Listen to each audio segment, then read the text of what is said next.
Hello, everybody. It's PsyFerret. We're back for another PsyReview. This time, we'll be talking about Sunstone Volume 7. So, first things first, let's talk about the fact that it was made by Stepan Zajic. Oh god, I horribly butchered his name. It was published by Top Cow, which is a imprint or subsidy of Image Comics. And it was published earlier this week, actually, on May 19th of 2021. Quick version of what is this? It is a slice of life story revolving around BDSM and a couple of people growing up and learning about their kinks. The art is gorgeous. The writing is entertaining. It's not suitable for all ages, though. So, long story short, I rate this 5 dukes out of 5. So if you like the video so far, please leave a like, and then let's go ahead and get into the details, shall we? First up, let's talk about the writing. The writing is by and large one of my favorite parts of this story. It is quite enjoyable. It's just so good. As far as plot points go, quick spoiler, not really much happened in the story compared to volume 1 or volume 6. Now, just because I realize this is a weird starting in point, let's kind of go over where Sunstone is. Sunstone 1 through 5 focuses on the character Allie and Lisa. These two are the main characters in volumes 1 through 5. I would call that the real Sunstone, and I quite like them. Sunstone Volume 6 and Sunstone Volume 7 really should be called Sunstone Mercy and treated as its own direction.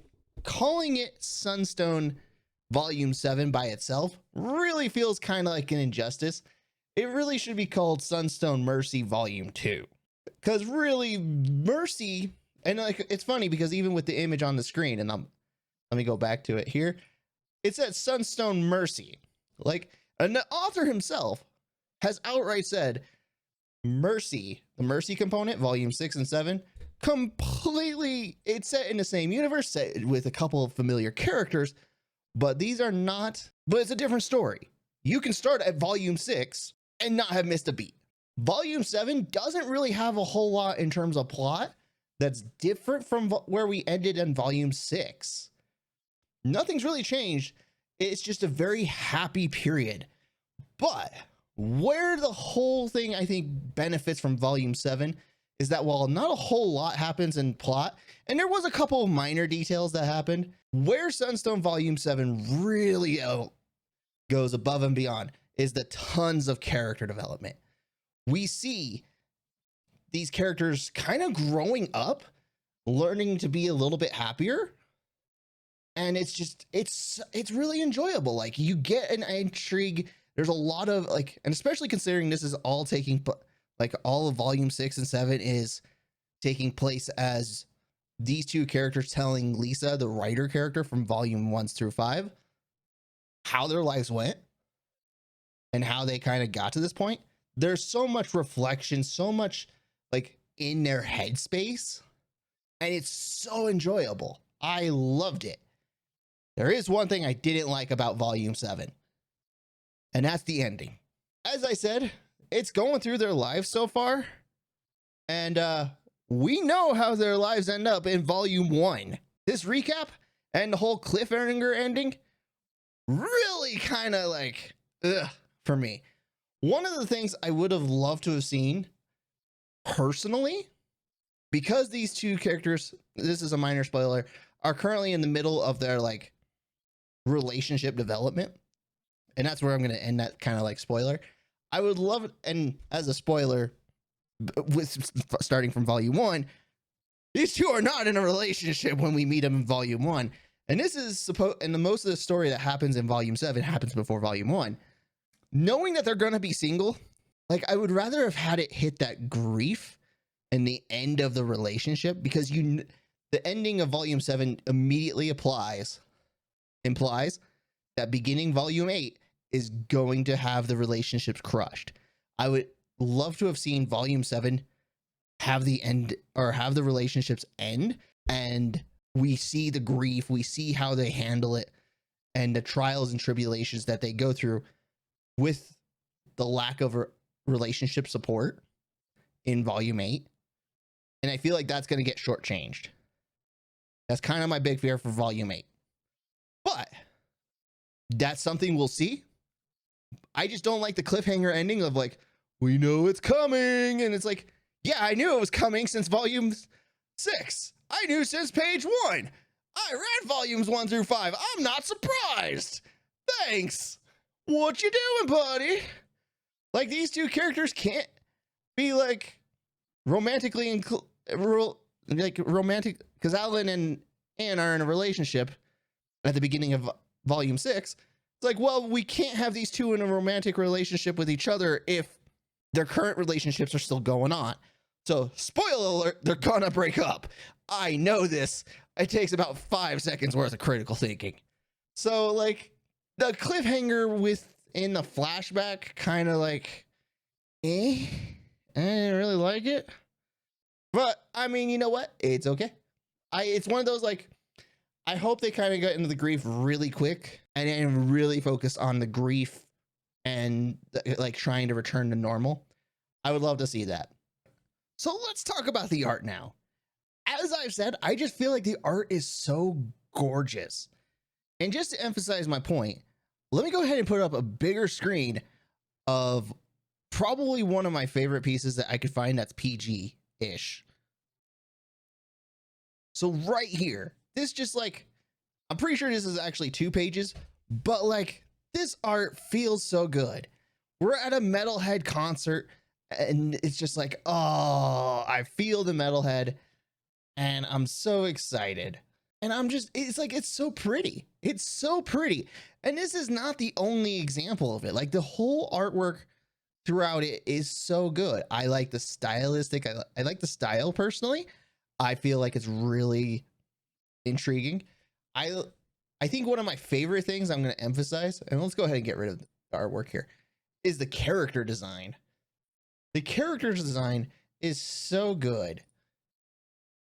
Because one of the things I feel like is that all the characters feel so unique and separate. And I can, like, no one feels too close to one another. I do, however, feel like the artist relies a little heavily on stereotypes, but it's not, but like, even then, he kind of breaks away from it just a bit. And I'm super happy with that. Like, it's clear, it's like, oh, you start with a metalhead, but now let's make them a little bit more unique, make them a little bit more different, right? Let's add a detail or two that separates them. And I really do like it. There is one gripe I have with it, and this is kind of also a writing point, but I feel like this emphasizes a little bit more on the art side. It's a little too much erotica for my taste. Now, don't get me wrong. I love some good erotica images, okay? However, it just feels a little much.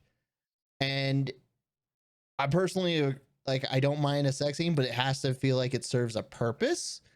And there is a couple that I'm like, that was funny, right? And it like serves up a second scene, but you kind of like, I feel like it's a little too much at times. Like, sometimes there's just a little too much, and it would have been great to see more character development or some more plot points or something to just kind of shake things up a little bit. But overall, like, it's not a big deal. It's just, and it is an erotica graphic novel. So, you know, it's not like I'm like, oh God, how dare it how dare there be porn in the porn comic? Like, no, that's not the case here. But it feels like, for something that's trying to be a little bit more slice of life, a little bit less would have been helpful. But it's, again, not actually that big of a deal. It's just one of those, like, it's a little too much for my taste, but it's not so much or so overbearing that I'm like, I can't stand it.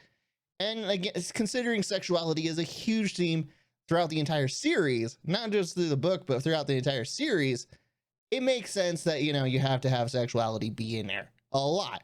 So it's not like a major deal. It's just one of those things I'm like, okay. So yeah, but overall, the art is fantastic. I love it. So, quick recap. The writing is fantastic. The character development is strong. The plot a little weak. I didn't like the ending per se personally, but that's just because I know what's coming. So it's one of those like, what? But it's okay. The art is gorgeous, though a little too much erotica for my taste. Personally, I don't feel like it. Like I feel like a little bit was a little too much. Not necessarily in content, but just too much frequency. But overall, it's a 5 out of 5. I absolutely loved it. Absolutely loved it. Could not recommend this anymore. Look at the hearts in my eyes. Oh, so good. So good. I love it. Ha ha ha. So yeah, I strongly recommend Sunstone Volume 7. You can start with Sunstone Volume 6 if you haven't read the series before. So yeah, I hope you enjoyed the video. If you did, press the like button. Otherwise, I will see you next time. Goodbye, everybody.